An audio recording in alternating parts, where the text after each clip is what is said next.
time. I do know and I do understand that the county or you guys and the recreation director need to work to create a formal way of getting this done. And we've made some suggestions. We sincerely hope that you will take our suggestions and consider what we've asked you to do. Some of our key challenges and needs that we've identified is indoor programming gap. Again, no television or games that are currently available. This limits youth engagement. Some people talk about access restrictions, but in all honesty, the gate is open throughout the day. Now, granted, it is closed late in the evening, but it's still open sometime after school. It's open for an hour or two after school, but late evening, it is not. Although I hear, or me personally, and I know I failed to mention that Ms. Bishop is here as well, one of the members, we hear personally that it's always closed. It's always closed. I don't know whether you've heard it.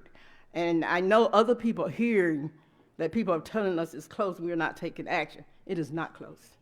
I mean, we know it's not closed. So that's something that I think we even need to consider. However, we do need to consider increasing the hours if possible. And you do that by hiring someone else or additional help and making sure that money is in a budget to do so. Again, number 3 is funding for equipment and furniture to increase our programs and make sure that we have opportunities, funding, and whatever is needed for maintenance and beautification. Therefore, number 6, which is outlined, is to request or to ask you to endorse and support implementation of the 3-year plan that we submitted and continue to allocate funding to the upkeep of the complex. Expand youth and senior recreational programming. Develop a long-term maintenance and sustainability plan. Purchase and install inclusive playground equipment for youth with disabilities. Erect some type of historical recognition for the Brown Bombers. And I would ask that you, and this is something I personally put on there last night when I was doing this report. I have not shared it with the rest of the group, but I would hope that we could implement, we meaning you and others, implement an annual park and community unity day to celebrate the community each year over there. The Jimmy Davis Park Partnership Advisory Council Committee has worked diligently to transform the park into a model of inclusive community engagement, honoring its historic significance while building a vibrant future for Putnam County residents. That is my report to you right now. Do you have any questions? Gentlemen, questions? Commissioner Garrett? Thank you for the report, very helpful. I do have some comments and questions. And I know the county manager's not here, so I don't know if we have an update, but we did approve in our FY26 budget an additional staff person for Jimmy Davis Park. Do any staff know the status on that, whether we're advertising? Okay, all right. Well, hopefully we are advertising, and if not, I'm sure we will be soon, and that will... I understood that they were interviewing. Okay. I asked that same question, and they were interviewing, and I believe that I know we had a couple applicants, and I think we're close to hiring somebody. Well, it sounds like we have just made an appointment. We just hired. Okay, well that's excellent, and that, as was said, that will help with the hours. I just noticed on the county site, if you go to the Jimmy Davis Park page, the hours don't seem to be there. So that might be one source of confusion. So it would be helpful to put those hours on as they are currently. And then I know we're moving into the winter season, so hours will be less important. But thinking ahead to spring, let's try and maximize those hours with additional staff and communicate it as effectively as we can to avoid this kind of concern. As you know, I did try at this meeting to significantly lower the rental fee and I wasn't able to secure that vote. My understanding is that there's at least discussion to lower it by $100. That's currently not reflected again on the county site, so I don't think that decision's been made, but my understanding from the county manager is that would be a decision for staff, not for another commissioner vote, but at least we'd be moving in the right direction. I agree that the interior of the building is where we need to focus. You're right that there's been a lot of conversation over the years about people suggesting this or that idea, and not a lot has happened. And I would like to see the committee in its next 2 meetings focus on that issue, so we can, whether it's something the county needs to do, the committee needs to do, the public need to do, just get beyond this stage of ideas flying around and little happening.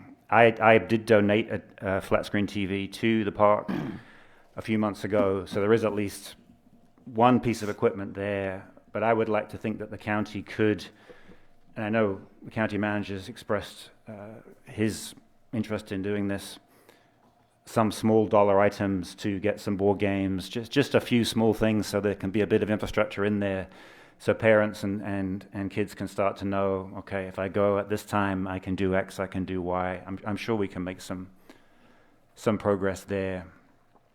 I like the idea of a Jimmy Davis Park annual Unity Day. I think that's a great idea. And just on the Brown Bombers, when you and I last talked, you said you were still compiling some documentation that would support the sign plan, et cetera, et cetera. Any updates on that? I don't have any updates that I'm willing to share with you at the moment.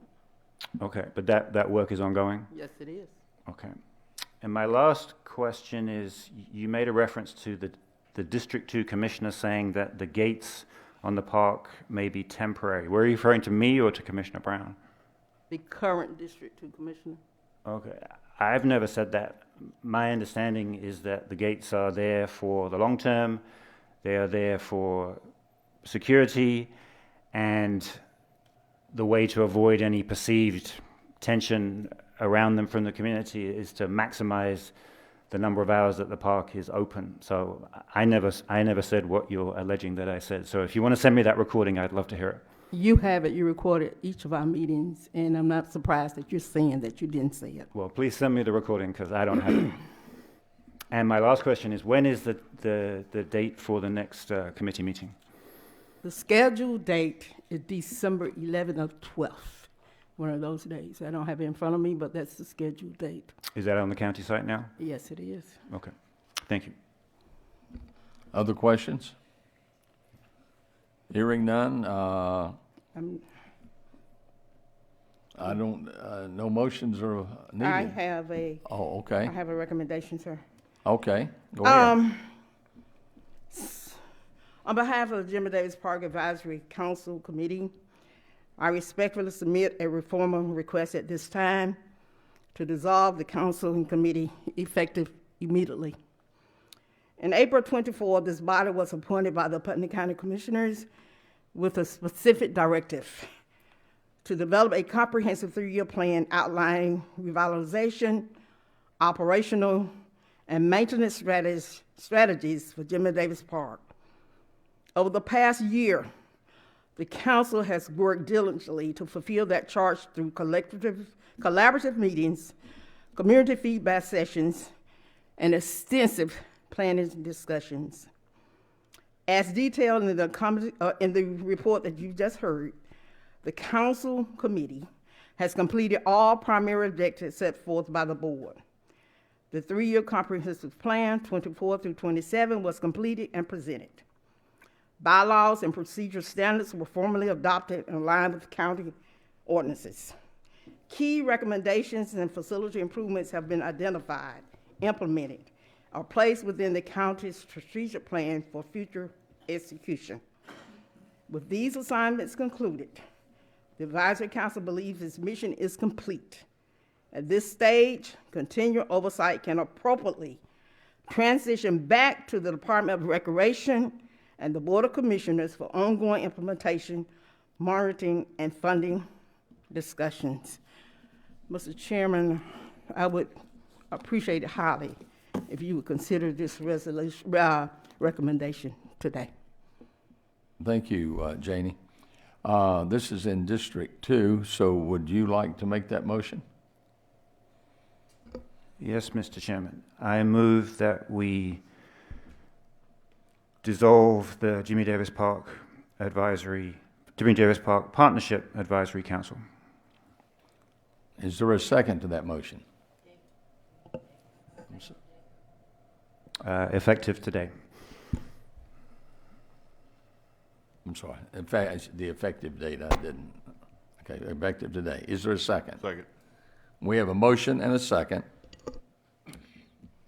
And is there further discussion? Yes, go ahead. Yes, Mr. Chairman.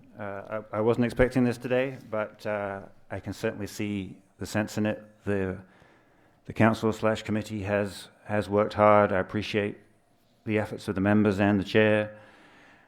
I agree that the arc of the work is largely done. There's certainly plenty to do, but by definition, the work will never be finished. And I know you and I certainly disagreed on many things, Councilwoman Reid, but I do appreciate your service. And again, I wasn't expecting this, but yes, we've lost 2 members. I think it would be difficult to recruit new members. The meetings have become bogged down in issues that you and I disagree on. So I think it is healthy that we set aside this committee now, and I think there are other ways, more grassroots, less formal, that the community can continue to be involved. And I know for a fact that the staff and the commissioners are 100% committed now to the park and its future success. So again, I wasn't expecting it, but I think this is a timely and positive development. And again, thank you for your service. Commissioner McElhaney, you seconded. Do you have any comments? Any other comments? Thank you for what you've done. I appreciate that.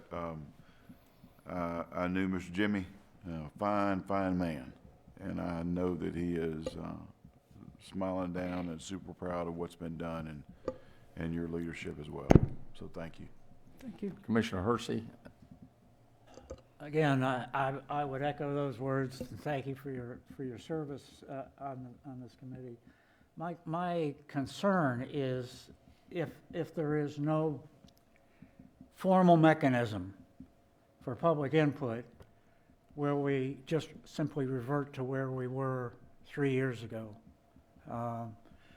And as this board knows, we voted to form a recreation committee, a part of which is Jimmy Davis Park. We have not yet formed that recreation committee, so I am concerned that we will lose the public input and the community input if we don't form the recreation committee and we abandon this council. So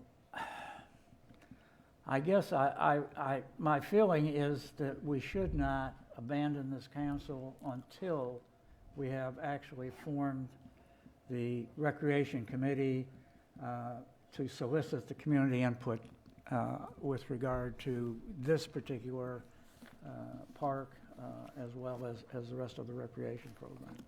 May I comment on that? I do understand and know that you have created a recreation committee or council, whatever, I don't know what's going to be called, or in my opinion, it's not too much of a difference, just depends on who calls it what, when it's wrong one way or the other. But we often talk about unity, working together, and not making a difference between one or the other. Jimmy Davis Park, in my opinion, and I've struggled with this for a while, should not have had an advisory council or committee when the other recreation department didn't have one either. You made a huge difference in this community by creating that. And I think we need to get back to one, or actually, to be honest with you, I don't think you need the Recreation Commission. You have a Recreation Department, you have a Recreation Director, you have a Board of Commissioners. And that's what you need. You don't need the other. We're creating a division by doing so. You've created it, but you haven't implemented it. And I would urge you not to implement it. Commissioner Wooten had asked for the floor, and then we'll come back. I tell you what, I knew Mr. Jimmy real well. I mean, he was a great man, and from the struggles that he went to get to where he was, that was just phenomenal. But the most phenomenal thing I've seen come through with the help with our county manager and our support through him and y'all is Jimmy Davis Park. In my wildest dreams, I never would have thought it would look that good, and I don't know. We got a little way to go, and to a roundabout way, I kind of support if we're going to be one, let's be one. Absolutely. I mean, let's don't split up, and that's I think that's the way we need to keep it. Let's don't split up. Recreation Committee. We've got a good person right now and we got one at the Recreation Department as in Scott. Mm-hmm. Okay, one of the best people I've known his family all my life, is Tweety. Tweety's going to look after that over there, in that section. I mean that part right there, the best way that he sees what needs to be done. And I'm not really big on a committee either. Let's keep it all as one, and let's go follow through. Thank you. Commissioner Garrett? Yeah. So if I remember rightly, the logic behind the Recreation Committee is not to somehow duplicate the work of the Recreation Department or the Board of Commissioners. It was specifically designed to create some distance and some focus that might allow the county to raise funds that otherwise we might not be able to raise. And I'm talking about the Recreation Committee here, not the Jimmy Davis Park Advisory Council. So it's not a question of duplication of effort. It's not a question of focusing here rather than there. It's simply saying that when we're looked at as a county, on average, we come across as rather well off financially, and therefore it's hard for us to compete for certain grants. The theory is if we had a separate recreation committee, it might not, but it might create some distance, some focus that might allow us to overcome that challenge. So that's the logic, just so everyone remembers. And in terms of it somehow being, in retrospect, a bad idea to have focused on Jimmy Davis Park through the committee, I don't agree with that. The reason we had that committee was because the park had been singled out in terms of neglect historically. If you go back 3 years, 5 years, Jimmy Davis Park looked very different than the other public recreation facilities in this county, and it took a big community effort to overcome that challenge. And my predecessor, Commissioner Brown, I think was right to want a formal way to gauge public input. It was never going to be permanent. I agree with you that the logic for its existence is now much less strong than it was at that point in time, but it was treated differently historically, and therefore it made sense for it to get special attention. And just on the Recreation Committee, and again, I know the county manager is not here, but I know at least, and this is going back months, at least one District 2 representative, a person interested from District 2 contacted me, submitted their nomination. Have we had sufficient nominations to actually get this committee going? That's kind of the problem. So there are some districts with no nominations. That was how I was going to answer Commissioner Hersey's question. And we're waiting on, we wanted to have nominees from each district. Mm-hmm. And I don't think we have that. Now, Lynn can tell you who's come in. I can't tell you that, but we need a couple more, I believe. So if you know someone and I reached out to Scott asking him if he knew anyone, especially someone that had kids that were playing sports, and so that's still in the process. We want people to apply. Yeah, and I'm sensitive to what Commissioner is saying. We don't want to somehow, if we do agree to dissolve the Jimmy Davis Park Council Committee, we don't want that to be seen as somehow we're closing off public comment. I don't think that's the intent at all. And I think there's, whether it's coming to me, coming to other commissioners, coming to Tweedy, coming to Scott, coming to the county manager, citizens should be encouraged to reach out to us and make suggestions. So I'm not overly concerned that we're going to somehow lose the public's trust or lose that channel of communication, but I would like to see this recreation committee begun sooner rather than later, so we do have a county-wide formal channel for public input. So if other commissioners, if you're not sure you have anyone nominated from your district, I'd appreciate you perhaps tapping a person or two. Reach out. Any other comments? The motion, the second on the floor, and I'll call for. Could I? Yes, before you may. Call the motion. Again, I do want to address one or two things. The funding, and I'm going to go real deep with this one, as an elected official, and as a person who's worked on budgets and worked on grants, many grants, the statement that was created by whomever to say that it's very hard to get grant funding for our recreation department is not true. So that's just something we need to just set aside. We can find grant funding and we can put money in the budget for it. We don't need a committee to do that. That's your duty. And then also, as to where you talked about being separate and you need it, keep it separate so people, in a sense, can keep eyes on it. Again, that's division.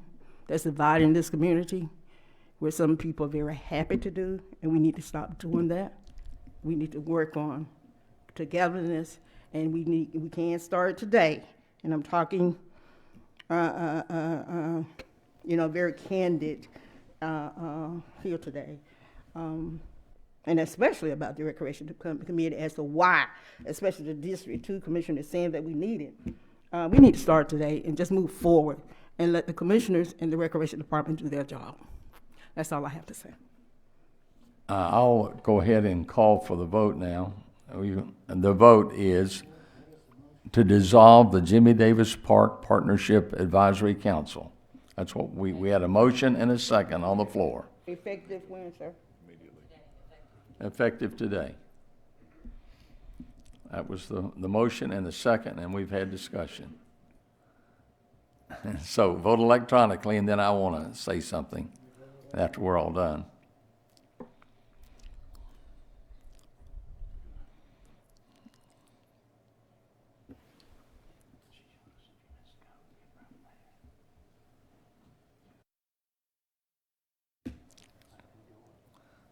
The thing may have died again, Mercy. Our little electronics die after 30 minutes, and we have to reboot them.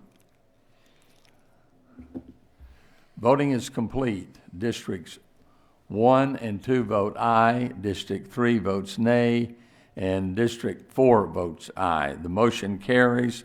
The Jimmy Davis Park Partnership Advisory Council has been dissolved. My comments are twofold. One, thank you, Janie. I think you've done a good job. You've worked hard, and we've come a long way. And from where we started to where we are today, we have made giant steps. And I think that every commissioner up here is committed to keep Jimmy Davis Park rolling. And I certainly support it, and I would support it to start with, and I support it now. The other thing that I wanted to comment about was the reason for, we wanted to try to get a 501c3 so that when people made donations, it was deductible. I never said, well, I know you can get grants, you can still get grants. But our attorney has been working toward that end, and I don't know where we stand. Do you have a, I think the goal is to get the recreation committee together. Right. And then we'll move to that. move from that? But that was the whole purpose of trying to, so people could make donations and deduct it. And we Understood. have businesses in this community that are willing to do that. Understood. Let me just express my appreciation for serving as the chairperson of this, this council committee. It truly meant a lot for you to put your trust in me, to do so. And also, I also want to express my appreciation to the members, to those who withstood all the, everything they had to endure, to get to the 3-year plan and to this point. Really appreciate it. Jimmy Davis Park is very special to me because when I was elected as a county commissioner in 2005, I believe it was, as I was campaigning, people said to me, do something for the youth. Do something for the youth. This is what I want. The other people who were out campaigning, my colleagues at that time, most of the people talked to them, their constituents talked to them about taxes, raising taxes, or don't raise my taxes, and what have you, and get rid of this person, get rid of that person.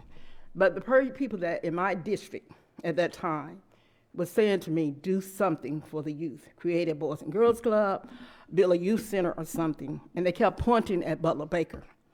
But they did not realize, and some still don't to this day realize, that the school board, Board of Education, the city, the county, all of these are separate entities. Butler Baker belonged to the Board of Education, and therefore there was nothing I, as a county commissioner, could do. But once elected, I came to my colleagues and Commissioner or Chairman Michael at the time and asked, especially when we start working on the SPLOS, when they asked, what do you want for your district? I said, let's renovate, let's do something in the area known as East Eaton Park. That building at that time was about a 8 by 8 foot concrete building with no windows. The person like Tweety at that time was inside the building, and he talked to people out of the windows with no shutters, no nothing, no glass, no pane, window pane.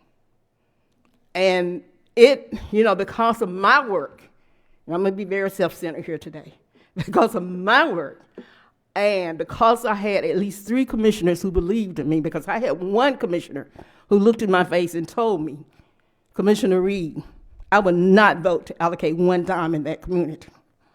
But the commissioners who supported me agreed that we would allocate $500,000 to build the site that's known as Jimmy Davis Park today. It cost us $750,000 after it all was finished. The plan for Jimmy Davis Park as it is today, the full plan, was drawn out on my den floor by my husband, Mayor Reed.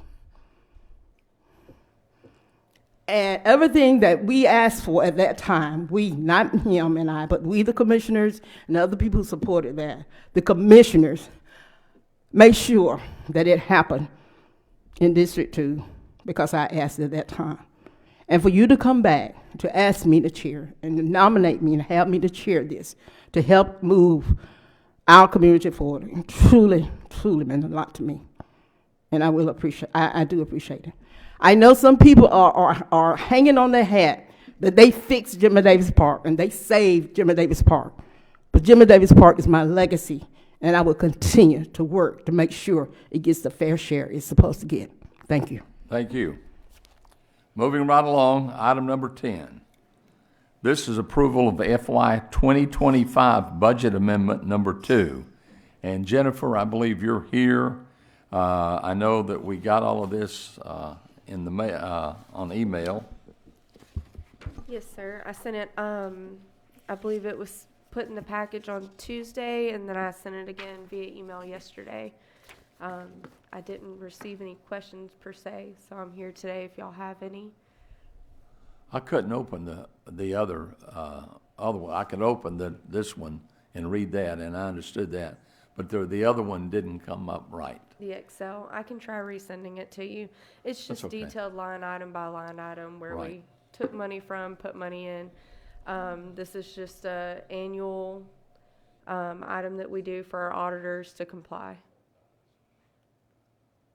Any questions, gentlemen? Yes, Commissioner Garrett. The question I asked you, and you helpfully clarified because I was a little confused, that this is the FY25 last year's budget that we're talking about. This is essentially housekeeping at the end of the year, where we estimate, we budget. It's a forecast. It won't be 100% accurate, but in the end, we raised more taxes than we expected. We didn't collect maybe certain fees we didn't expect. We spent more here. We spent more there, and you're just essentially reconciling it all, so it all comes out as balanced. Correct. Okay, and my only question is the reference to the fund balance. So do I understand that $755,945, without the additional unanticipated revenue, we were going to draw that much from the fund balance, but now we don't need to? That is correct. That's correct. Okay, thank you. Other questions? Commissioner Go ahead. Wooten? Go, Commissioner Garrett, go ahead. I'm sorry, Hersey. Well, both of them at two times, and go ahead, Commissioner Hersey. So, let me just clarify again. I had trouble with the detailed budget, but the amendment did come through. But let me just clarify. Last year, or the fiscal 25 budget called for, in the general fund, called for $26,758,894. That is the same, right? I would have to see what number you're looking at, where you're looking at it at to agree. But I believe your question is, Well, I mean, this is the notice that was put out in the newspaper, et cetera. Now, I know we had an amendment number 1, but that didn't really change the general fund budget, right? Is that correct? right. The amendment 1 was mostly, again, it was housekeeping and stuff like if we receive donations or something like that to allocate money in different departments. So my general question is, where did we come in the final analysis with regard to the budget that we approved? We received more revenues than anticipated, and we did not have to use any money out of fund balance. All of the general fund departments, any of them that were over, as in they spent more than anticipated, we were able to cover our it. budget for 2025 came in with a net surplus of $755,000 or whatever. I don't believe that was the net surplus. I believe it's closer to 300,000 and some change, but we did not have to take any from fund balance. Well, we only allocated $650,384 from the fund balance in the original budget. And if we have $755,000. Right, so we didn't have to take In any from excess. fund balance, and then we had, in addition to that, we had 300 and some odd thousand that's able to go So- back into fund So balance. let me ask you one other question, and that has to do with the special service district. Budget approved for fiscal 25 said that we were going to get in a little over $1 million in revenues, but we were going to spend $3.7 million. The adjustments that you have made, are a rounding error basically, compared to $3.7 million in expenditures. So where did we stand at the end of the year with regard to the special service district? Let me see if I can find it in what I have. It looks like in SSD, we did not have to allocate any expenses elsewhere. It looks like we increased our revenues by $144,000 to show that. But we had, about a $2.7 million difference between anticipated expenditures and anticipated revenues. So $144, or $144,000.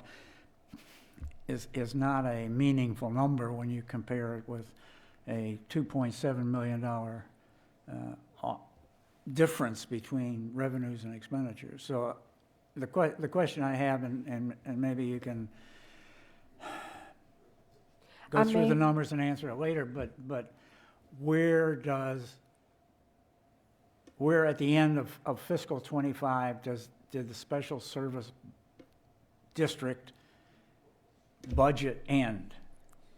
I will research that and respond via email and give you that answer. I don't know it off the top of my head right now. I would appreciate it, because it looks to me like we have spent the entirety of the fund balance in the special service district and then some. And that is one of the reasons why we had to increase the millage rate from 0.4 to 0.6 mils this year in order to accommodate that. And I'm not sure where we stand. So if you could, please provide me with that information. Yes, sir. Okay, Commissioner Wooten? I'm sorry, you said go, Commissioner Hersey, go ahead, so now I'll recognize you. I forgot what I was going to say now. Okay, well, first off, thank you, but I see, do we have a motion on the floor? No, we do not. I would like a motion, or if somebody would like to do that, and that's to approve the FY 2025 budget amendment number 2. So moved. We have a motion that has been accepted. Do we have a second? Second. Motion and second on the floor. Is there further discussion? Hearing none, I'll ask you to vote electronically.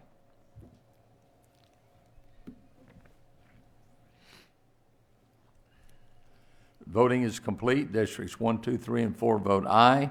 The FY 25 budget amendment number 2 is approved. Thank you very much, Jennifer. I appreciate it. And thank you for all your hard work. Next, item number 11, and let's see, no one signed in to speak on that. This is appointment to the Lake Oconee Area Development Authority. There are 2 vacancies on the Lake Oconee Area Development Authority, and there are 3 applicants. There are 5-year terms ending November 7th, 2030. The applicants' names will be on the screen.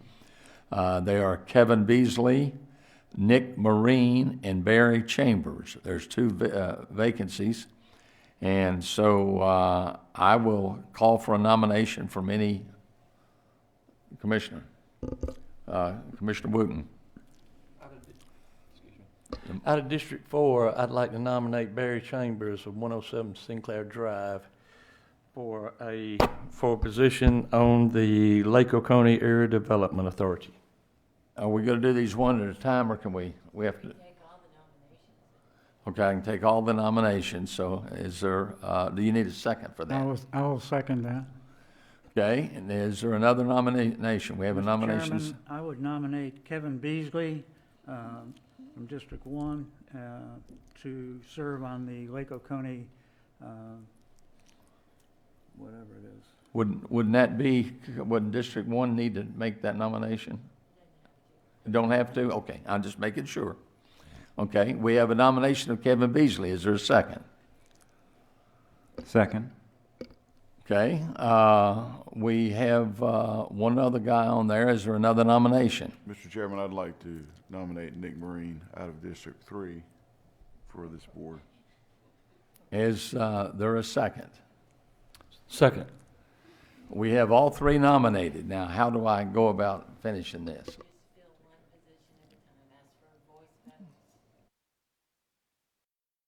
Okay, and you start at the top of the list. No, just take the first one. You ask the commissioners to vote by name. Okay, what I'm asking, I know I did one at a time, but how do I start? Do I start with Kevin Beasley because he's the top name? Or? We just pick names. Just ask for a name, go down one name, Okay. then ask for a second. Okay, well, the first one nominated was Barry Chambers, so I'll go the way they were nominated.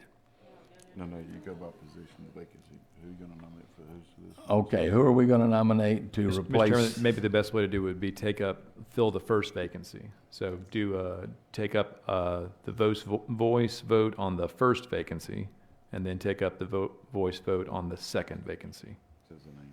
Okay, so we're going to start the vacancy created by Cynthia Wallace, term expiring 9/1/2024. So ask each commissioner to name the person they want to. Okay, we'll start with District 1. Who is the person you'd like to relieve Cynthia Wallace? Barry Chambers. District 2. Barry Chambers. District 3. Barry Chambers. District 4. Barry Chambers. So Barry Chambers has 4 votes, and he will fill the Cynthia Wallace. Is that correct? Okay, next. The next one is replacing Gary Sanders, term expiring 9/1/2024. We'll start with you once again. Nick Marine. District 2. Nick Marine. District 3. Kevin Beasley. District 4. Nick Marine. Nick Marine has 3 votes, and he will replace Gary Sanders, term expiring 9/1/2024.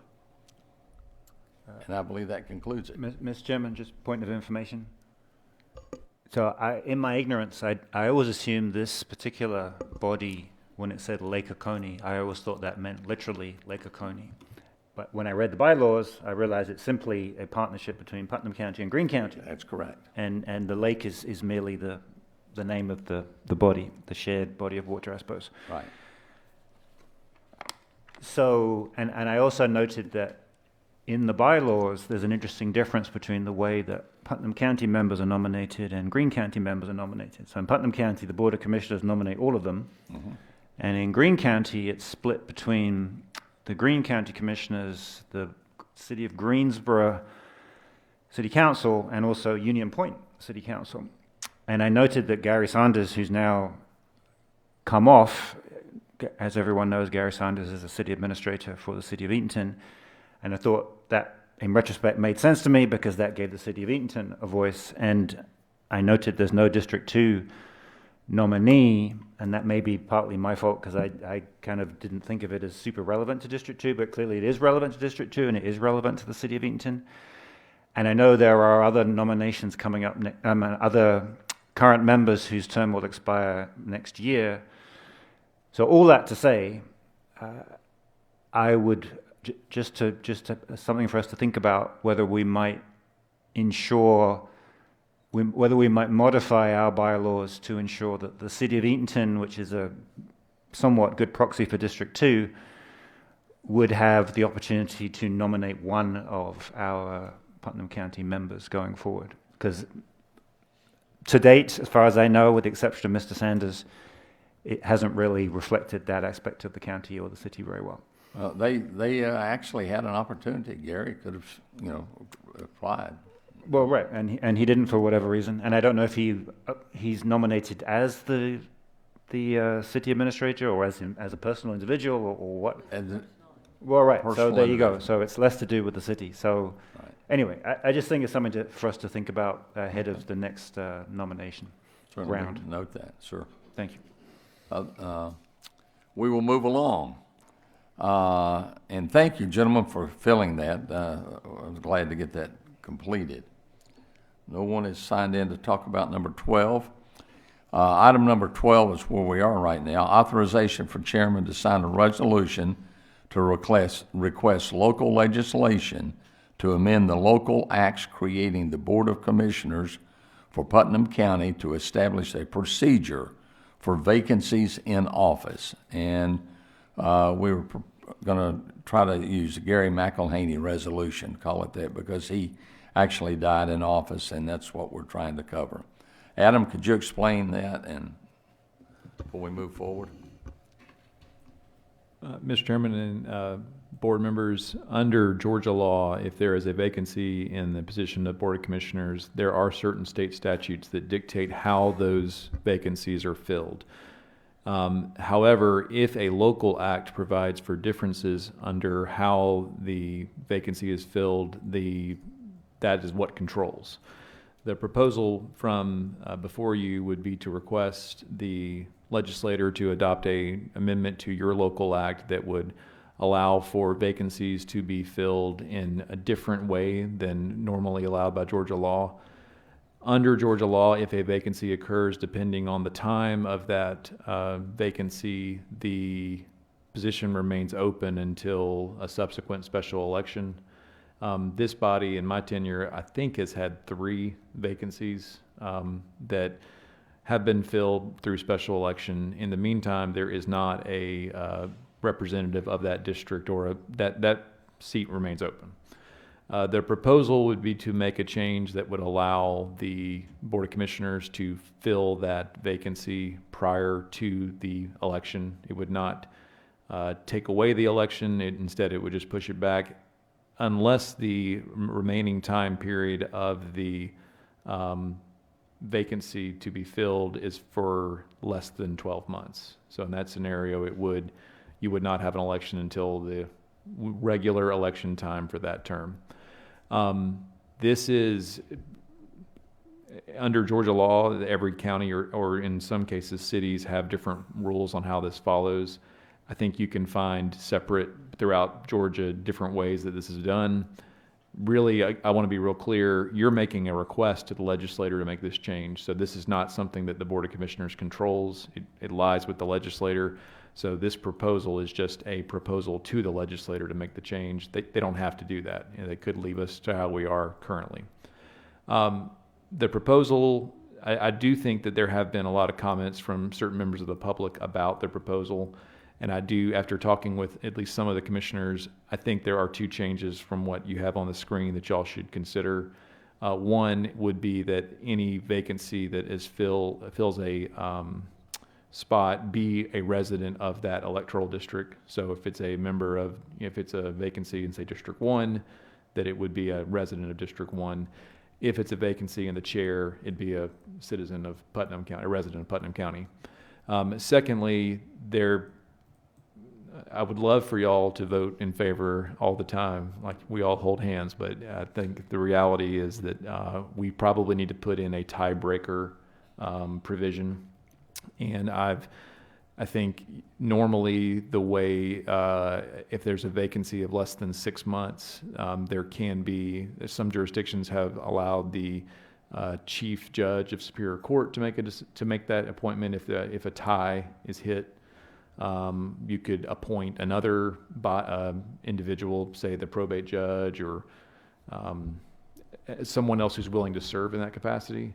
But I think given the circumstances, it would be helpful to put a tiebreaker in if y'all wanted to do that. I've drafted a few changes that I can send to Mercy and Lynn to put up to discuss that. But as far as whether or not this is a good idea, this is really a question for the body to consider. Vacancies in office can be, because we are bound to the Georgia election code, you can't hold elections whenever you want to. There are certain time frames.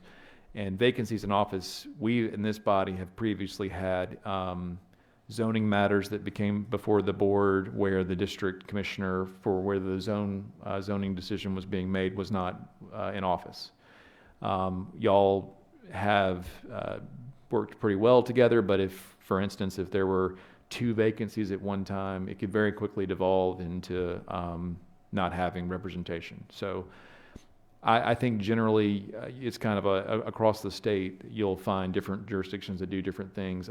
Whatever works for this body will work, but I will say, for whatever reason, we have had more vacancies in this body than we have in at least in my other jurisdictions. So I can answer any questions, but I will put to Lynn and Mercy right now the proposed changes I had on those 2 items. And if their discussion needs to have other changes done too, we'll do that. Or if we table and take it up at another time. Logistically, if you want to have this done, so say the body decides there's enough votes to move forward, the legislator is not in session currently. You would have to get it through the legislative process. But my experience has been doing it prior to legislative session is a better chance of it actually getting through that process. So.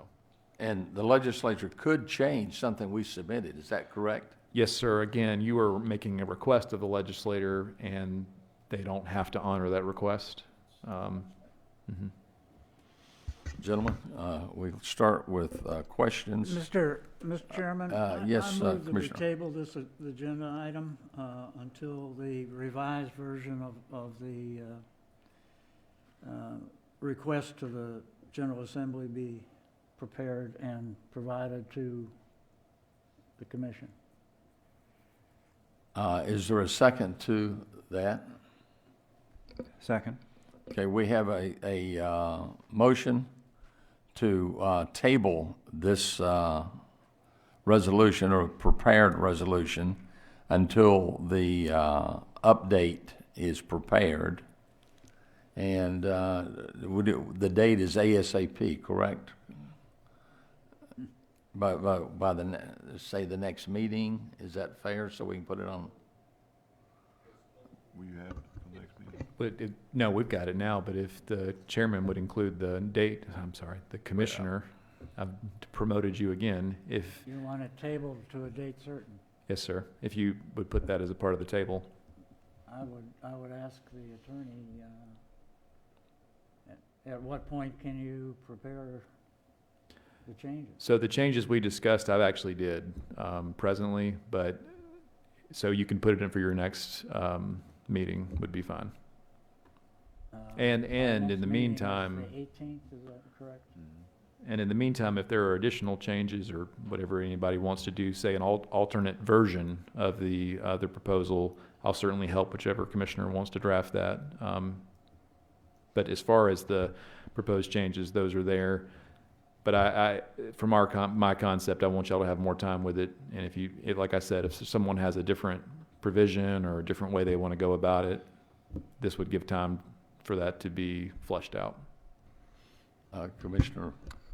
Yeah, on that note, I think another important change would be to acknowledge that commissioners run as for partisan positions, Republican, Democrat typically, and I think it would make sense for the county party to perhaps put forward nominations or a nomination. I don't think we'd want a situation where a district with a Republican representative who was no longer in post was replaced by someone of the other party or an ideologically different point of view. So I would like to see that drafted as part of the revised version too. Maybe without doing it on the fly, and we can certainly discuss this after, but if we included in the provision regarding the appointment on the residency, include that if the person was a member of a political party, that it match. Because if, for instance, there's an independent, It'll match. I'm saying that, but I suppose I'm also saying, I'm questioning whether, I mean, the commissioners would make the final vote, I understand that, but I suppose I'm advocating for the local parties to put forward nominations rather than the commissioners come up with the nominations and the commissioners vote. That doesn't seem to be in the spirit of ensuring representation. I can do two versions or discussions or put the items up and have y'all discuss that at the next meeting. Thank you. Mr. Attorney, please keep in mind that the special election to fill that post that becomes vacant, regardless of the timing, is a nonpartisan election. Mike's not on. It's on. It's okay, now it is. You just, there we go. It has been on. Now I can hear you. I've been recording him. The election, the special election to fill that vacancy is a nonpartisan election, and one can self-identify as to whether they're belong to a party or not. I mean, that does not affect the ability of the local political party from supporting one or more candidates if they all end up with an R or a D after their name. The local party can still, advocate for one or more of those candidates, even though there may be two people with the same initial after their name because of the self-nomination. The other thing that I would recommend is that the state law talks about 6 months, not 12 months. And if we were to cut that back to 6 months, I think it would improve this as well.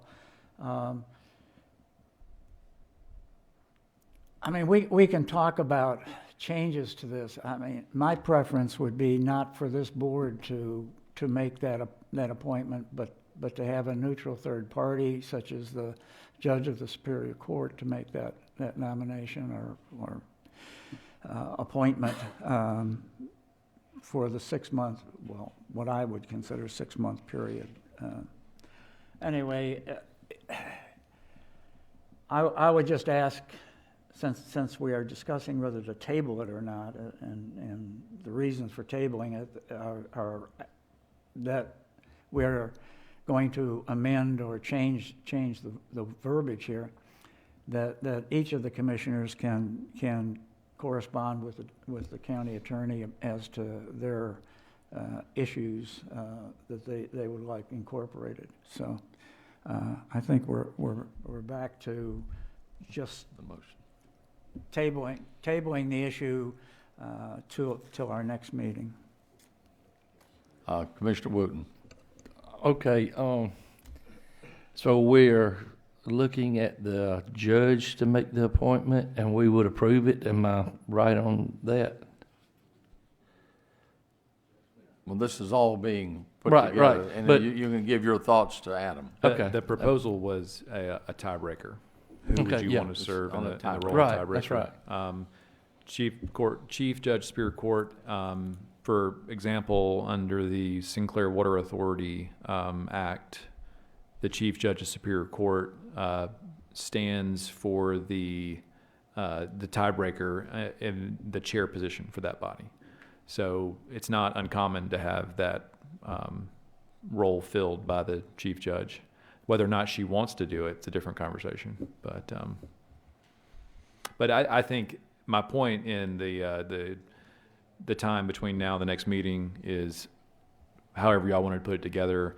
What I've done now is created the document sort of as a different provisions, because I'm not sure where the board's consensus will be on some things, but I'll make it to where you can pick and choose if you want to do it at all. Is it 6 months? Is it 12 months? Is the tiebreaker this person or that person? So. Other questions? Then we're to the point, I'll call for the question, and what we're voting on is tabling this item until the next meeting, which is it the 18th? Okay, vote electronically. No, can we vote electronically? Yes, vote electronically. I'm just making sure, sometimes you can. Mine had to get refreshed. Voting is complete on the table, and districts 1, 2, 3, and 4 vote aye. This item number 12 is tabled until the next meeting.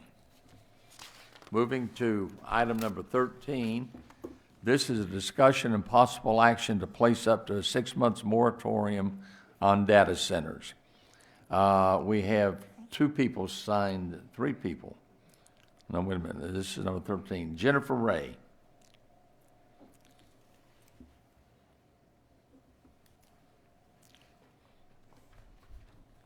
Good morning. I'm going off the cuff today. I sent everybody an email about data centers and a lot of information, and this is a big discussion all over the world, not just Putnam County. I would like to say, in the words of Chairman Sharp, I like to use your quotes, you can end it at any time. I feel like we absolutely must have a moratorium on data centers so that we can get this right, because you can get bad actors and things can go south. And honestly, I don't know if you're aware of it, Putnam County is one of only 5 counties in the state of Georgia that has 2 or more major lakes in it. That is the bread and butter, and has been the bread and butter of this county, with all the tax money and stuff. There's not a lot of industry, unfortunately, coming here. And I say industry, I don't want huge industry, but even small ones and stuff. But that is what is the tax base of this county, is the homes that are on this lake. And I think we absolutely must like conserve the beauty this county offers and that people like to come here, and we are very blessed. So again, you can do a 6-month moratorium. It doesn't mean that you can't have to keep it 6 months once you get it together. Unlike some people that think you can write an ordinance in 10 minutes. I mean, that is clearly not, I don't even think you can go through a drive-through anymore in 10 minutes. I don't know if you've tried that lately. It's getting lunchtime, so I don't want to say that, but that is just highly unrealistic. And to do this right, you need time. And then again, if you get it done earlier, you can end it. But I absolutely feel like you need to do this moratorium, and I hope that you will do that. Because if this goes south, I mean, you live here, and you're going to have to face these people in church. You're going to have to face them when you're out at your regular jobs. You're going to have to face them in the grocery store. And I would not want to be the one that had the label of ruining Putnam County. So I do hope you take this seriously, and I hope you do this 6-month moratorium and do your research and get it right. Thank you. Thank you. Next on the list is Bill Vargo.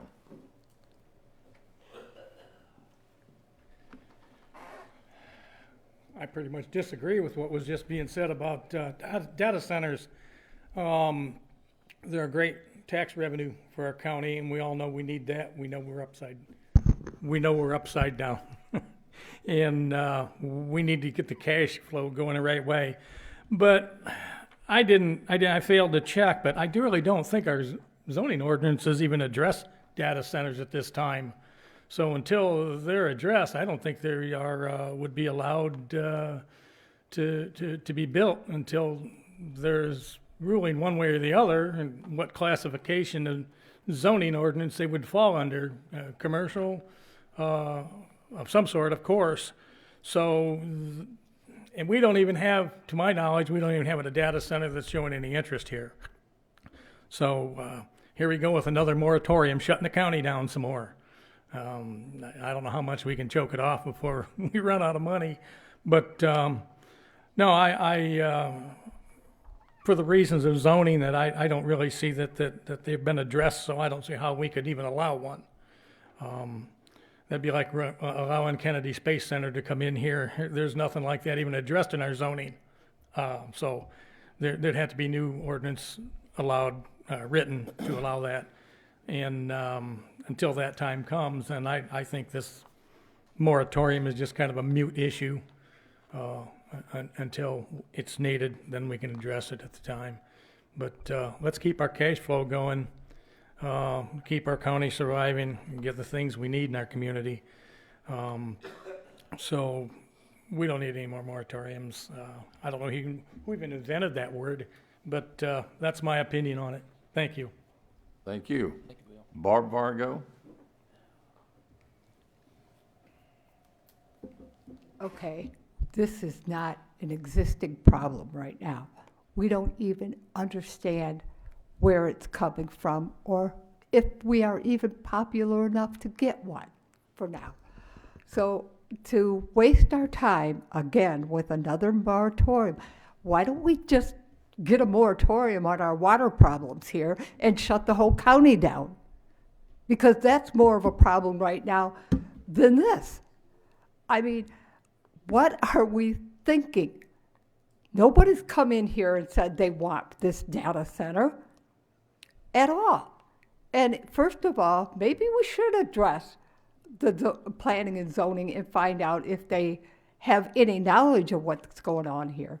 But as far as I'm concerned, our moratoriums are just going nuts. We don't need to be shutting the county down. Thank you. Thank you, Barb. Before I move on, I want to make a statement.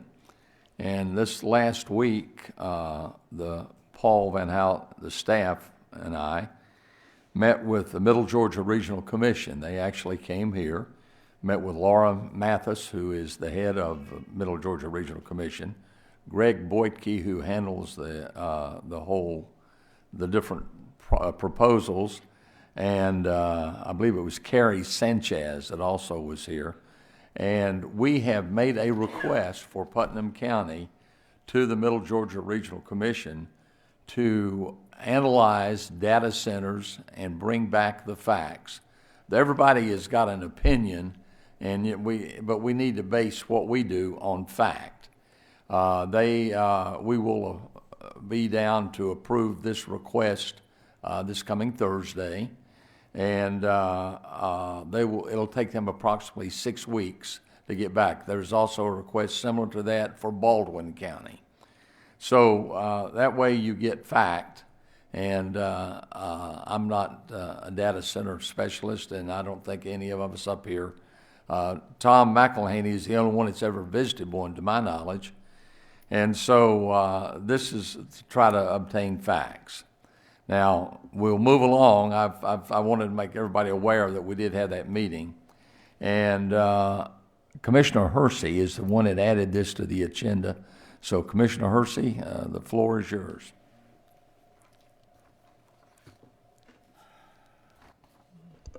Mr. Chairman, let me just, and I do appreciate your announcement. I think that having the Middle Georgia Regional Commission involved in this is critical. But let me say that there are pluses and minuses to data centers. I would stipulate that I am not opposed to data centers or to battery storage units, which is part of this motion, if they're done properly. And I think that's what Middle Georgia can provide to us is what kinds of regulations do you need? To me, I think we need a separate ordinance dealing with these issues. Just as we have a separate ordinance for the short-term rental issue. Our current ordinances, and specifically I would cite 66-36, says something that undefined uses can be approved by the director, as long as they are, quote, similar. Well, what is similar to a data center? It's a warehouse. So possibly someone could legally claim that this is sufficiently similar to a warehouse that it should be allowed, in whatever district is provided. I think that if we come up with a separate ordinance dealing with data centers and battery storage units, and battery storage units have a specific issue associated with them, and that is that if there is a fire in a battery storage unit, there are some very bad chemicals released and hazardous situation ensues. Maybe the same in the data centers, I don't know, but those facts can be brought out by the Middle Georgia Regional Commission. So I am proposing as a motion to have a moratorium for up to 6 months. And our county attorney has said that he can probably come up with an appropriate ordinance sometime maybe in January. And we will certainly take into account the Middle Georgia Regional Commission's input. They're talking about 6 weeks. Well, we're talking about, maybe 8 weeks, 10 weeks till our attorney can craft an ordinance.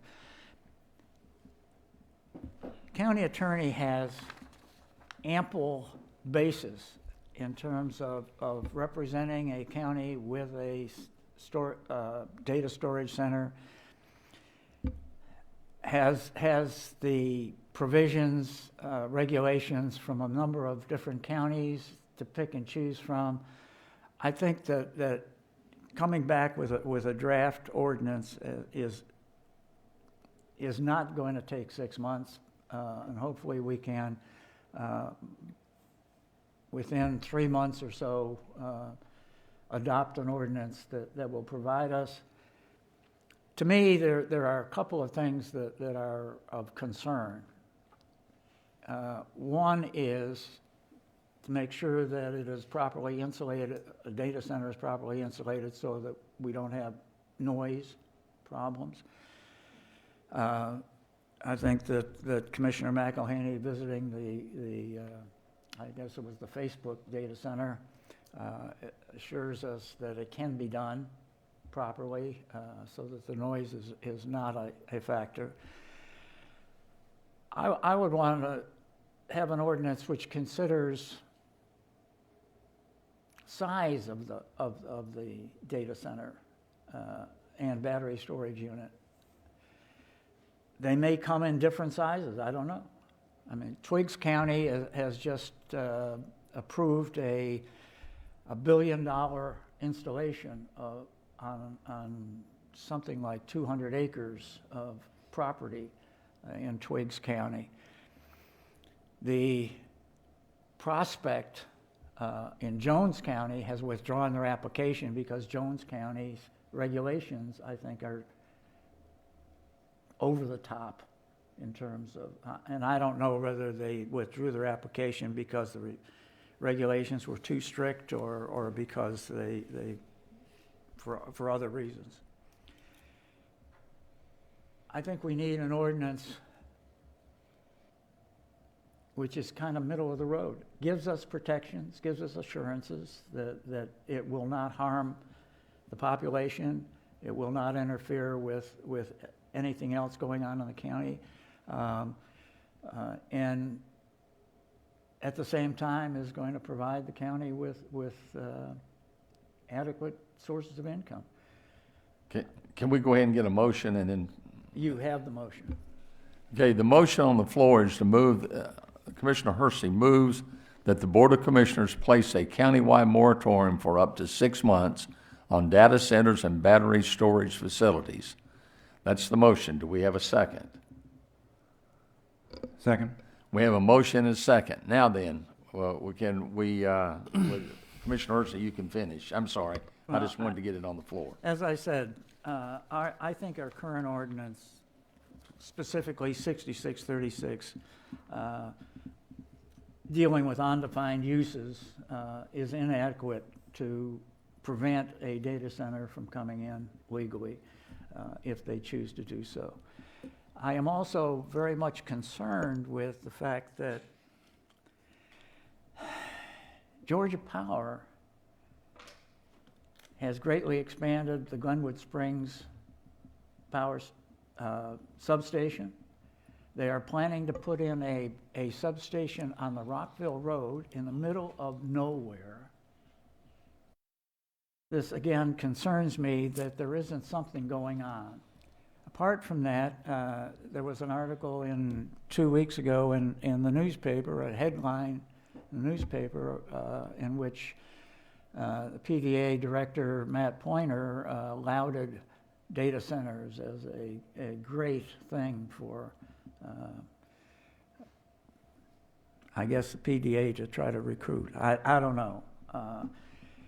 There have been inquiries, as I said, that there's going to be a data center built in Twiggs County.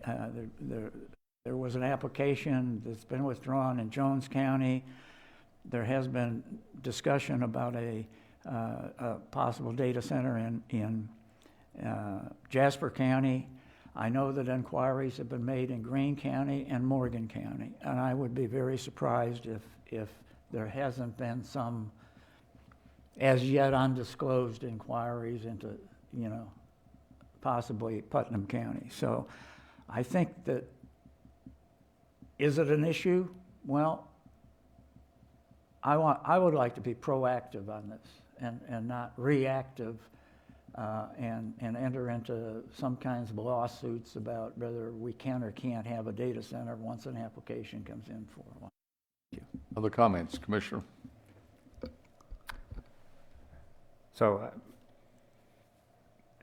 I think this is a matter of trying to get ahead of something that is, at the moment, unclear. We don't know if there's interest.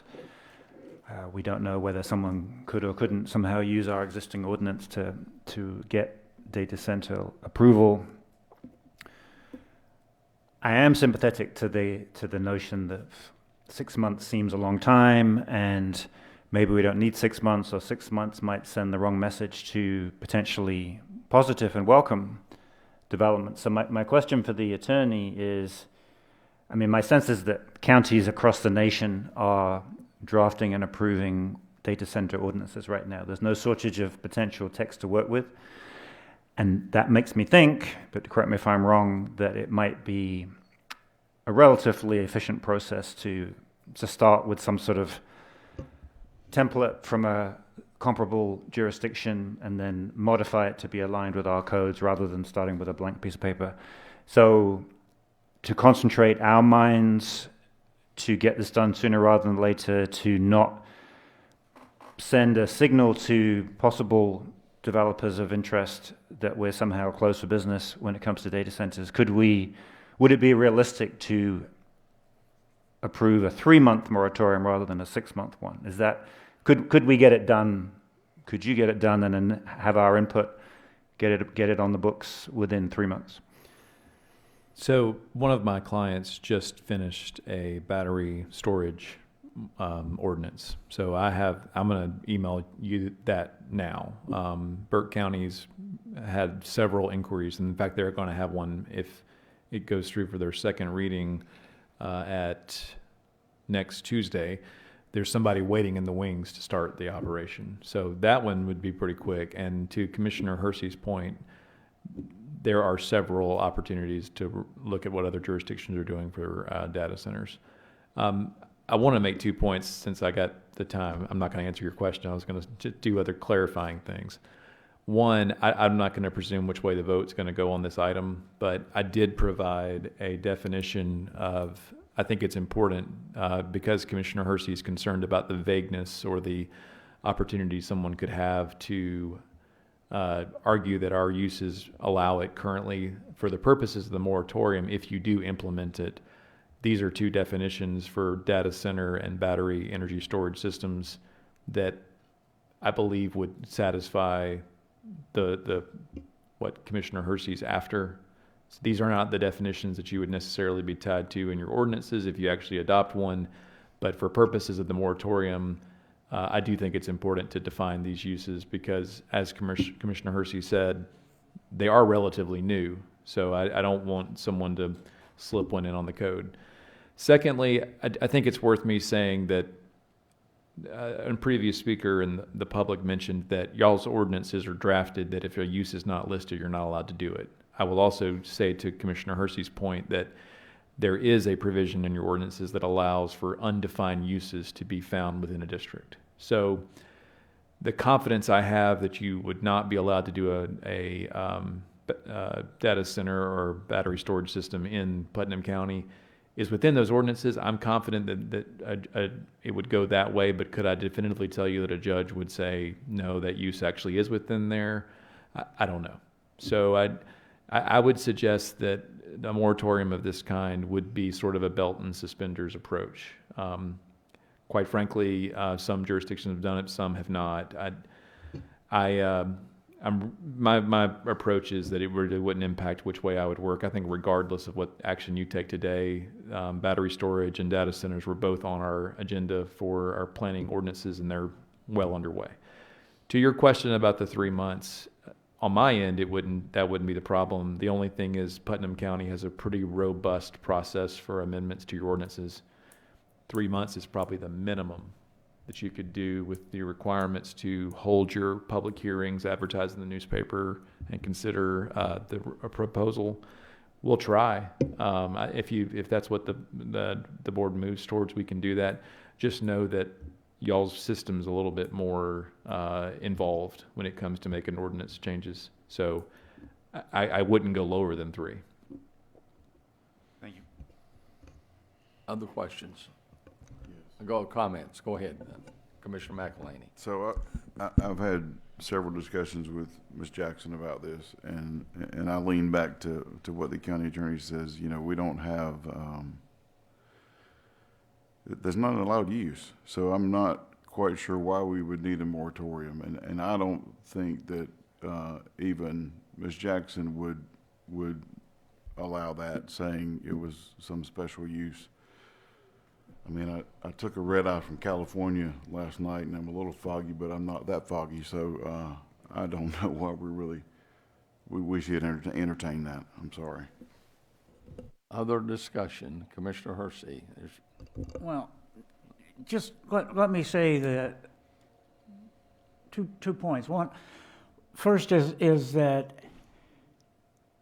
if we leave the decision of an undefined use up to the Director of Planning and Development, we are putting a burden on her. On the other hand, if we have a well-defined ordinance, then she has something to go by and knows whether it can be approved or not approved. So it takes some burden off of the staff in terms of the decision to be made. Do we need an ordinance? I believe we do. I think that any prospective data center company or battery storage company would appreciate knowing what the rules of the road are. And you know, they can make a business decision as to whether that suits them or doesn't suit them. So without any specific guidance for these people, I don't know how they can make a legitimate business decision without making application and then finding out later on that things are too onerous or they can't abide by them, or you know, where our ordinances are so lax. Let me just say one other thing about zoning ordinances. I've been extremely disappointed with the number of allowable uses under every particular ordinance, every particular zone. If someone comes in and says, okay, I want to go from ag to C1, and I'm going to do this, well, without placing conditions on it, that you have to do what you say you were going to do, they can do any of the allowed uses. I mean, they can change their mind willy-nilly. This is not really relevant to this particular thing, Thank you. but I would say that if we are not proactive, and I don't care what you say about whether Ms. Jackson will or won't approve something, I think the lawyers for the company who is making application will make sure that she does approve it, or herself will find herself in court, or we will find ourselves in court if they really want to come to Putnam County. So without specific directions, I think two things. One, the specific directions would relieve the staff of decision-making and possible litigation. And secondly, it will provide any prospective data center applicant or battery storage applicant with exactly what the rules of the roads are in Putnam County. And, you know, if your business model fits those rules of the road, then I would say you're welcome to come to Putnam County. Did you have something, Commissioner Wooten?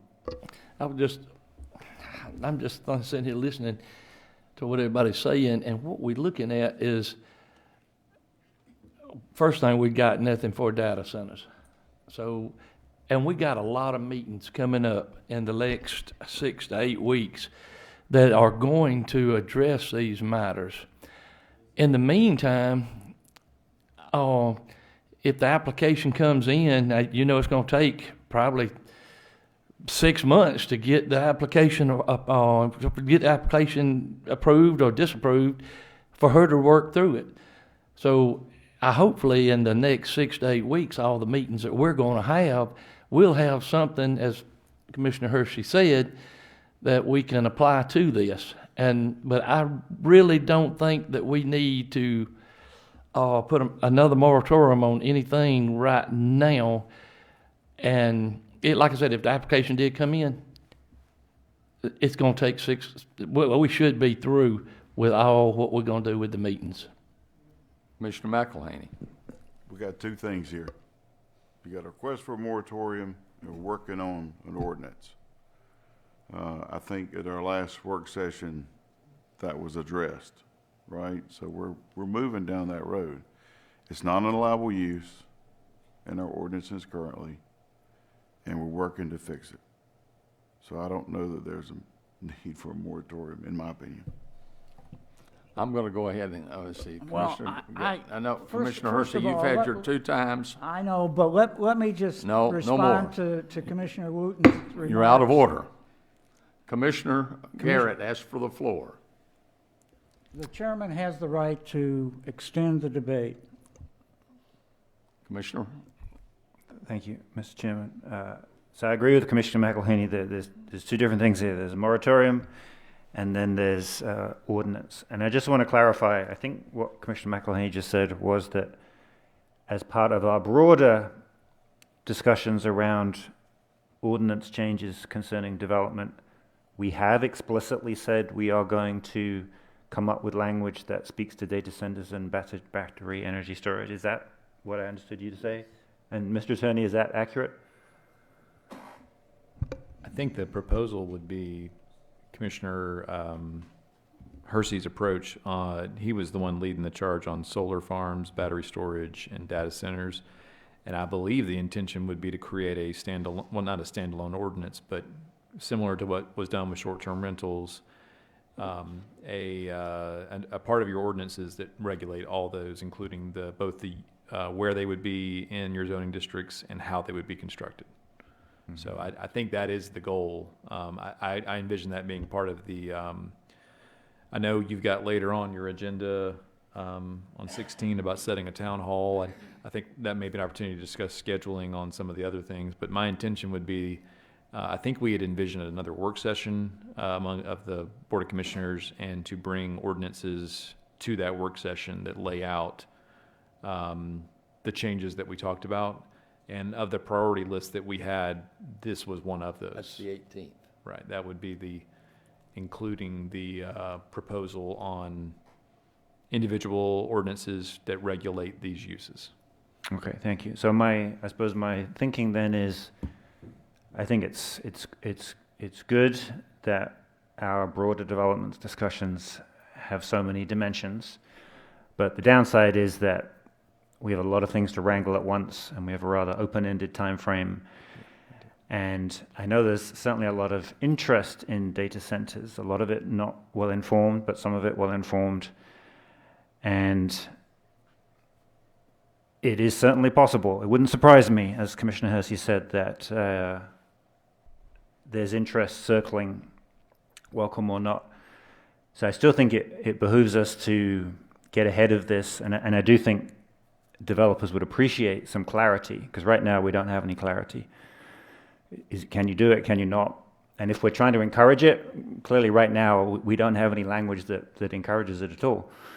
So I think it would be smart both to avoid the negatives but also accentuate the positives and encourage development to fast track an ordinance that spoke to both data centers and battery energy storage.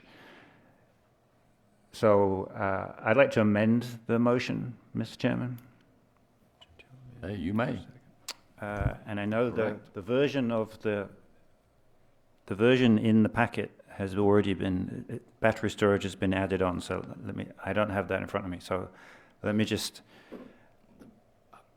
what I would like to amend it to is, well, hang on, there we go. Yes, sorry, now I have it. Now I have the actual current motion. I would like to move that the Board of Commissioners I'd like to approve that I'd like to move that staff develop an ordinance that speaks to data centers and battery energy storage, and seek both public input and commissioner approval within 3 months of today's date.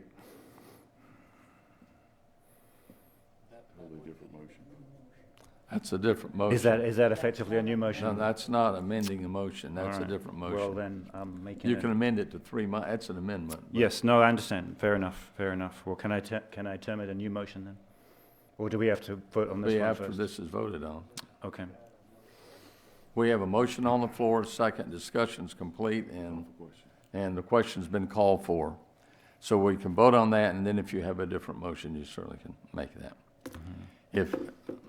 Okay, the motion that we'll be voting on is that the Board of Commissioners place a countywide moratorium of up to 6 months on data centers and battery storage facilities, and vote electronically.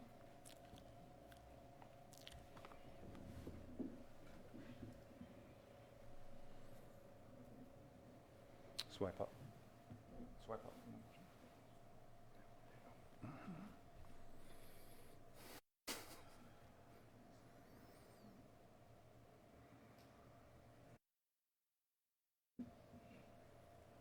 Voting is complete. Districts 1 and 2 vote aye, or vote nay. They vote nay.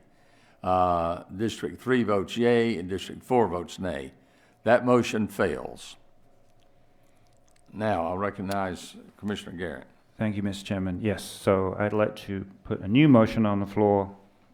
I'd like to move that staff draft an ordinance that would regulate data centers and battery energy storage, and that we seek public input and have a commissioner vote on that within 3 months of today's date. Do you have that motion now? You got that? Okay, we got it. Is there a second? Second. We have a motion and a second on the floor. And everybody has heard the motion, but it's for the staff to develop exactly how you put it. Develop an ordinance that Ordinance on data centers and battery storage facilities with public input. and to bring it back to the And bring it commissioners back for to the approval within commissioners 3 months. Within 3 months. Okay, we clear? Now, discussion. You made the motion, you need discussion. I just think this is a good middle ground. I agree with others that the risk of some rogue data center, I think, is very low. Not nil, but very low. But I also think that it's highly likely that there is interest and it could come our way, and we want to be ready. We want to provide clarity, or we may be putting off development because we have no regulations.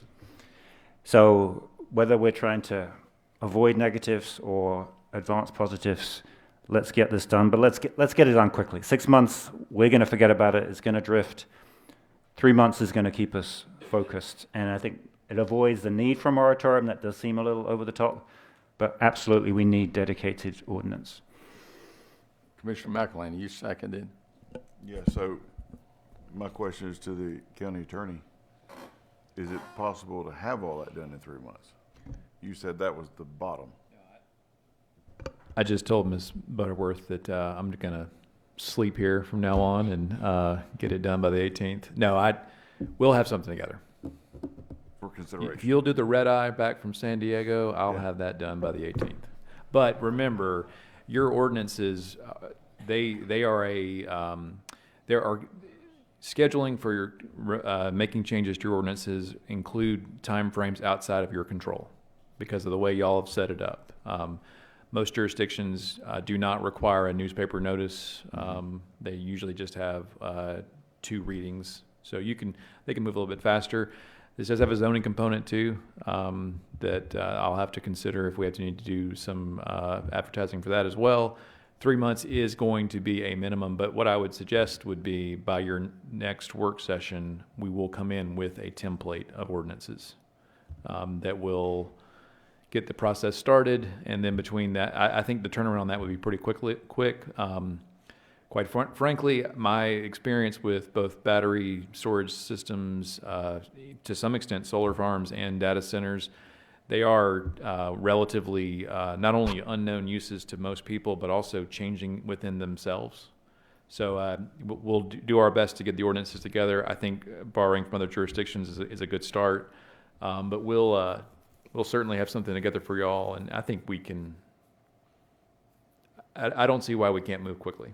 And again, this is kind of getting to what item 16 speaks to as well. But I think keeping a schedule for the consideration of these changes is going to hold everybody accountable, because we've previously had some Well, never mind. I'll leave it at that. So, thank y'all. Other, Commissioner Wooten? I'm a little, what we're looking at as of today and probably within the next 2 or 3 weeks, we're not gonna have nothing to work with. I think after we do with the Middle Georgia Regional Commission, and then we're gonna have work sessions, input and everything.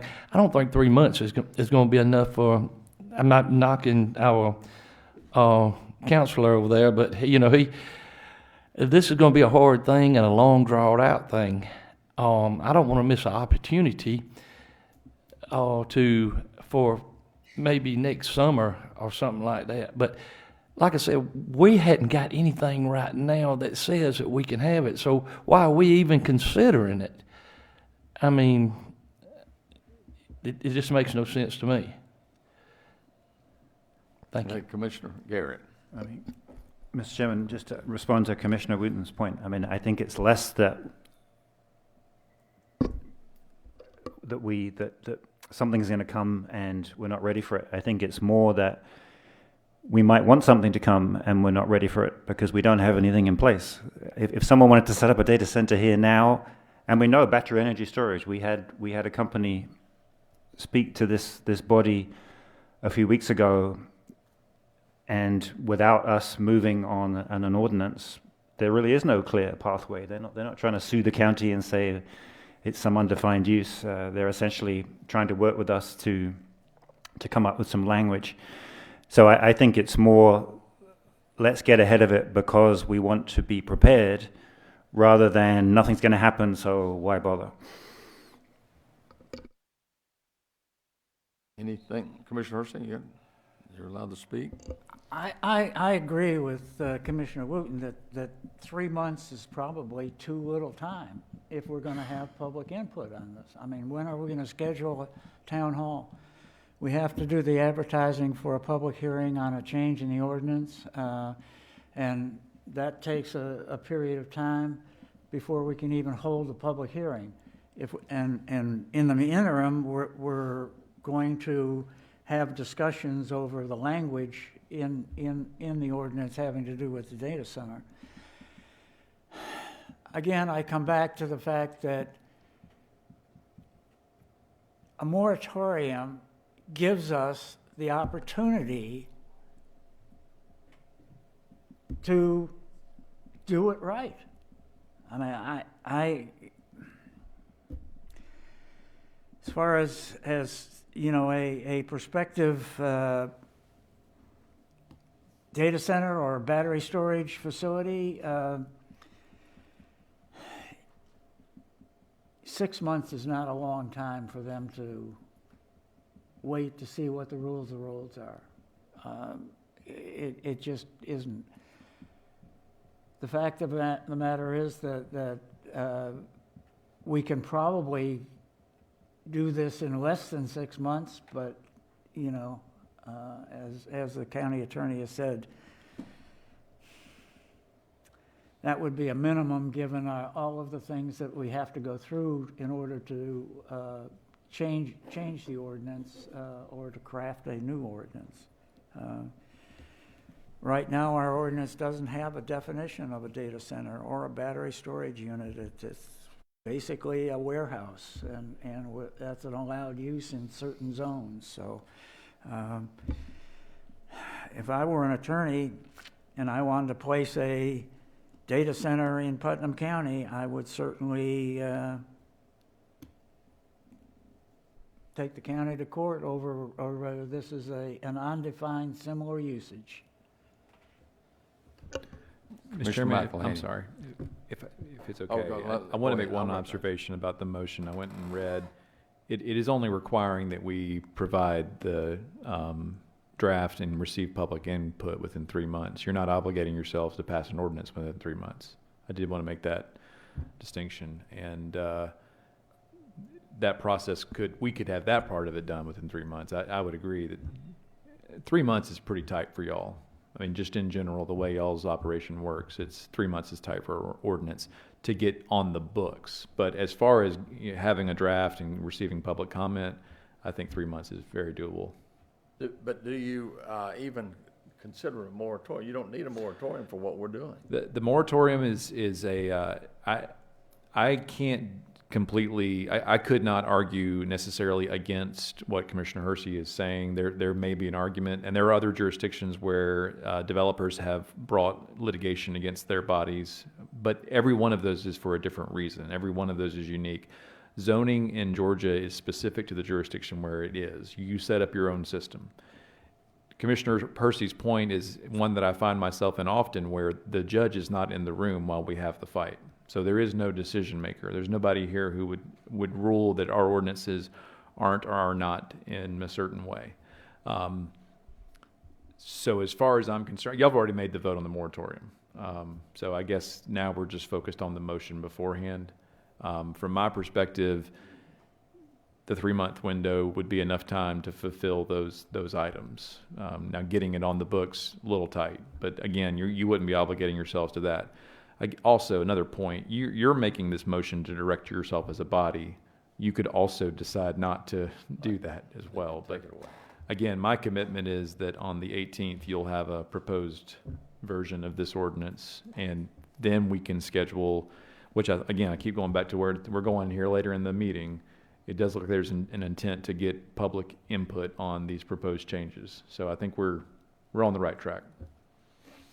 Answer your question. And so we also have engaged the Middle Georgia Regional Commission, right? So is that enough time to get their input as well to include in all of that?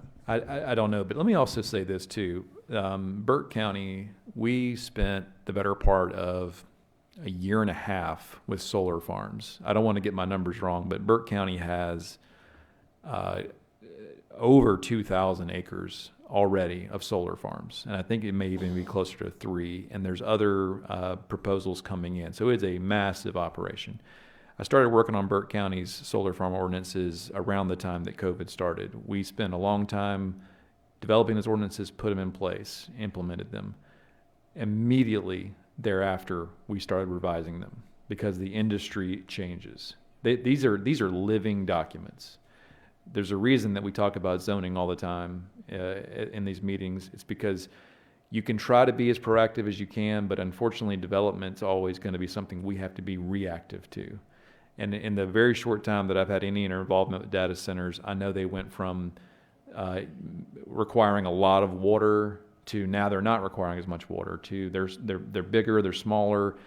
Unfortunately, I would love to say that once y'all pass this ordinance, you won't have to worry about data centers again, but be fully prepared for this document to continue to live. So I think the goal here shouldn't be that we have a finished document, that this is what dictates data centers for the remainder of our existence. This is planting flag 1 and continuing to monitor and maybe come back in the future. So maybe that'll help focus where we're headed here, because the industry right now I don't know that it's settled on what this actual use will look like. So all we can unfortunately do is try to maintain where we think it's headed and then react if it changes.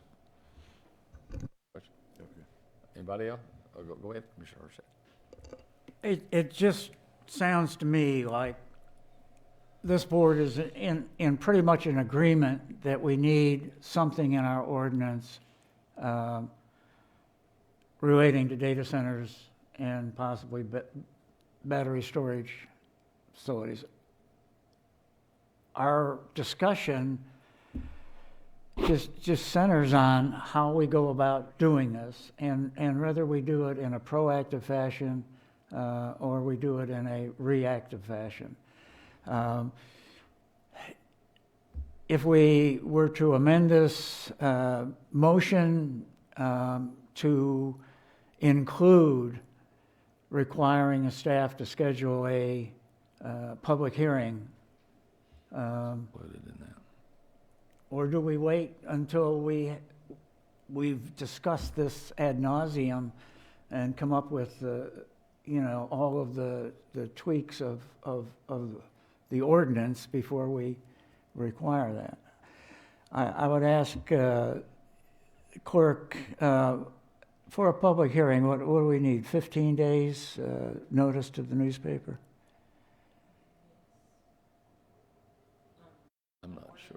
on an ordinance change, to notice them that we would have the public hearing. So we've already knocked off 15 days of, of the 3 months. I don't know. I just think that it is better to say, hey, don't come in here until you know what the rules are, rather than having an application.